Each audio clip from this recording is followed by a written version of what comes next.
It would have been kind of funny if it weren't so insulting. This all went down when I was still young, in my first serious relationship, the kind that was almost headed down the aisle. We were fresh out of our first year in college when I met Amelia. We ended up in neighboring dorm rooms, and that's when things started to really click between us. Amelia caught my eye right away. This wide grin, a killer figure, and this wild shock of red hair, all curly and untamed. After we wrapped up our first year, we decided it was time to take the next step. No more hanging out in each other's rooms, annoying the neighbors with the constant back and forth. We were moving in together. Amelia's parents didn't exactly throw a party when they heard the news. Her father, in his usual manner, handed me a bottle of whiskey, and then disappeared, going on another binge. My parents, well, they definitely weren't thrilled either. But we made a deal. My father agreed to cover our living expenses on 2 conditions. No kids until college, and I had to find a job. So I got a job as a night security guard at a local supermarket. Everything seemed to be getting better, except that Amelia's parents continued to ask many questions about her honesty. But one day everything changed when my boss called and asked me to take the day off. When Amelia heard that I would be gone for the whole day, she decided that now would be a good time to visit her parents. It was just before the weekend, and she decided that she would have the advantage. So I was pretty stoked, thinking I could catch up on some much-needed sleep. The shift had been rough, and on top of that, Amelia's phone wasn't picking up. I didn't even notice her travel bag in the hallway until I was out in the yard, at 2 a.m., dealing with some noisy kids blasting music from their car. Despite my fatigue, I went outside. And here it is, a tinted car, blaring music. The driver's seat was empty, but there was definitely some rustling coming from the back seat. At first, I knocked lightly on the window, but nothing happened. So I knocked again, a little harder this time. The window creaked slowly down, and I was ready to break the law. Listen to the music, just not at this hour. But what I saw next left me totally speechless. There was my classmate, Luke, just staring at me, blinking like he couldn't believe his eyes. And behind him, there was Amelia, frozen in place, looking like a deer caught in headlights. Her hair was all over the place, and her legs were wide open. The moment hit me like a truck.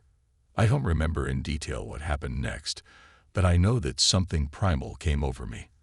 I opened the car door and pulled Luke out of the back seat. The girl screamed something, but I didn't care. I was already in the attack zone and started throwing punches, hitting him right in the face while he crouched down to defend himself.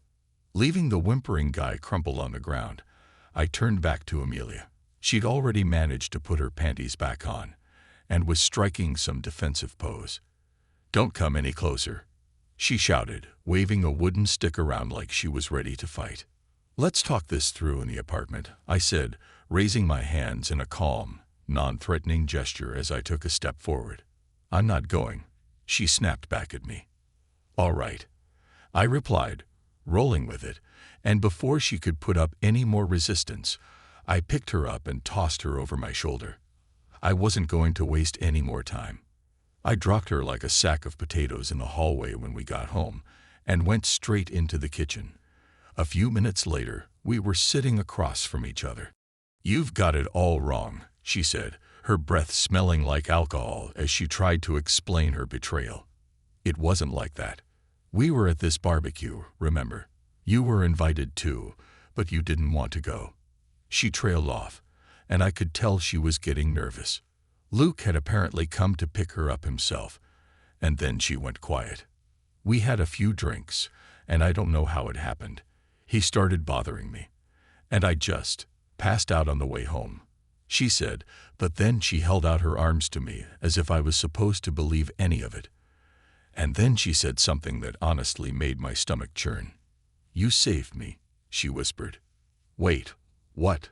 I asked, trying to process it. "Yeah, I was the one who woke up when you knocked on the window," she said, almost too calmly. "And then Luke. I resisted, but he..." The music from outside had long since died down, and Luke was probably somewhere nursing his bruised face, completely unaware that Amelia had just accused him of almost raping her. I felt nauseous. Amelia kept rambling on, adding new details, making up more excuses. Finally, I couldn't take it anymore.